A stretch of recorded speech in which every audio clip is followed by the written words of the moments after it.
Welcome to மாயா பஜார். இன்றைக்கு நாம் பார்க்கும் ரெசிபி மேங்கோ ஜூஸ் கான்சன்ட்ரேட். 5 பழம் மாம்பழம் தோலெல்லாம் சீவி கட் பண்ணி எடுத்து வச்சுருக்கேன். இது நம்ம மிக்சியில் ஃபைன் பேஸ்ட்டாக அரைச்சி வச்சுக்கலாம். ஜூஸுக்கு அல்ஃபோன்ஸா தான் பெஸ்ட்டு.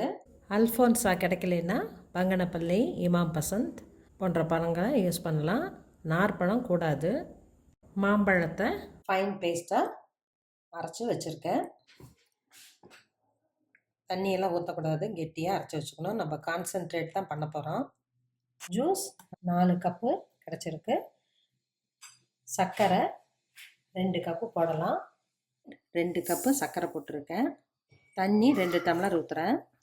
இடையில கிளறி விடணும். நல்லா கொதி வந்துடுச்சு. அரை கம்பி பதம் போதும். லேசாக பிசுபிசுப்பு இருக்கணும். சர்க்கரைக்கு பதிலாக வெல்லமும் யூஸ் பண்ணலாம். குழந்தைங்களுக்கு ஹெல்த்தியானதும் கூட. லைம் ஜூஸ் அரை மூடி போட்டிருக்கேன். சிட்ரிக் ஆசிடும் போடுவாங்க, நான் அதுக்கு பதிலாக லைம் போட்டிருக்கேன்.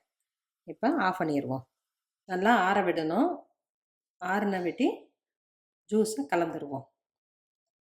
ஜீரா ஆறிக்கிச்சு, நம்ம கலந்துருவோம்.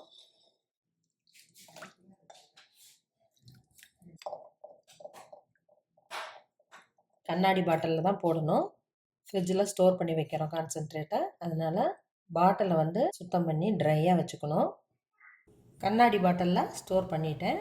ஒரு பவுலில் தண்ணியை வாமாக ஊற்றிட்டு பாட்டிலை ஓப்பனில் வச்சுருக்கேன்.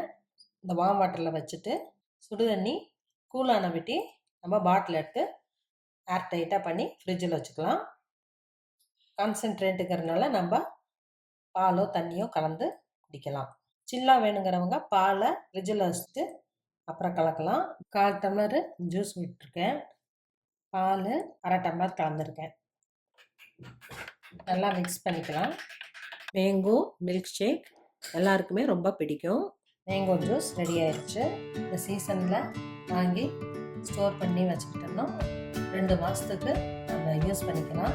குழந்தைங்களுக்கு கொடுக்கலாம், விரும்பி சாப்பிடுவாங்க. செஞ்சு பாருங்கள், சாப்பிட்டு பாருங்கள். Thank you.